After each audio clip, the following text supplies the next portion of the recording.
this week for your defense? Well, it's a little bit different. You know, when you spend the week working on the option, working on the assignments of the option game, and then you go to more of an RPO pass down the field team, it's a little bit different. But you know, our guys they're kind of accustomed to that. Most of the teams that we play will operate like Memphis does. So the adjustment has been made. The adjustment was made last week. So now it's more back to what we face in practice and what we face more throughout the season.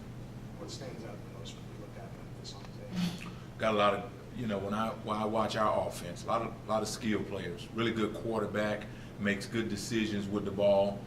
He's very athletic, strong arm. So he probably is the centerpiece of what's going on. But then, just like South Florida, a lot of speed in the skill group, and guys that we have to, from a defensive standpoint, that we have to be accountable to make sure that we are, you know, in good coverage there.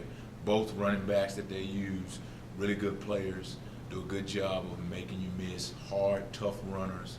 So it'll be a considerable challenge for our defense. But I think, like Joe said, you know, more than our opponents, it's about SMU. It's about us finally, at some point in the season, playing our best game. And that's what we are. That's what we're searching for. It hasn't started practice, but we're searching for our guys and with our guys to be able to unlock that, you know, to be able to play our best game, to be able to play the game where we don't allow SMU to beat SMU. From a defensive standpoint, you know, when you look at the game and watch the film from last week, you know, we want to eliminate plays where we call a blitz and a guy goes in the wrong gap, and now there's a big play as a result of that. Those are the things that, and our players, you know, it's not calling them out, it's having us to make sure that we're all accountable so that we can create plays rather than give the offense plays. When you look at Anthony Miller, when you face someone like Anthony Miller, is there any temptation to just have a guy like Jordan Wyatt kind of shadow him across the field? Well, if they align him in one place, if they align him to the field, or if they align him to the boundary at the number one position, that would be easy to do. We actually have done that throughout the season at different points.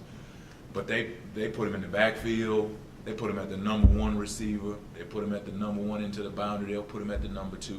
They are always looking for a matchup. So we have to structure our coverage, you know, in such a way to be able to know exactly where he is and to be able to do things to not put different guys in harm's way, you know, because that, like I said, from an offensive place, they are constantly looking, just like our offense does, they are constantly looking for matchups to get him. He's the one that they do it with more than anybody else, to get him in a place where he can take advantage of, or they can take advantage of his speed and his abilities in space. Delano Robinson had a couple big plays against Navy. How have you seen the freshman develop this year? Well, he's a freshman, and freshmen, they make great plays, and then 2 plays later they make a freshman mistake.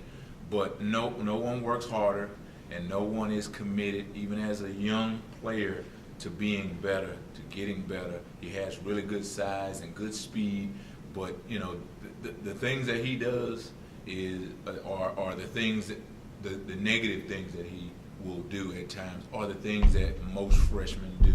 And so as a coaching staff, we have to keep that load, that mental load off of him as much as we can and keep him out of those situations where we can't, or we're not taking advantage of his abilities, where we're allowing him, because of the scheme, to make a freshman mistake. But we couldn't be more excited about his progression. And it's like I told him after the game, you know, he was disappointed because he made a key error at the end of the game. But I told him, man, listen, freshmen, you make mistakes, and the thing is that we have to learn from him. He has not been a guy who has made a mistake and made the same mistake again. He hasn't been that guy. So we're excited about that for him, and we're excited about where he and Shane Haley, who's another true freshman who played quite a bit, you know, when we had an injury Anthony Roan and R.C. Cox being injured, you know, we had to rely on those guys much more than we probably would have liked to, but they came through in some instances, and we're really proud of that for them. If Anthony's unable to go on Saturday, do you expect Shane to take his spot in the starting lineup? Well, we'll mix some different guys. Jordan Williams will be there. Jordan Ward ended up stepping in after a long layoff because of injury.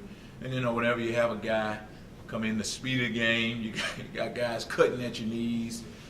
That was a little bit of an adjustment there for him. But we fully anticipate Anthony being ready to go this week.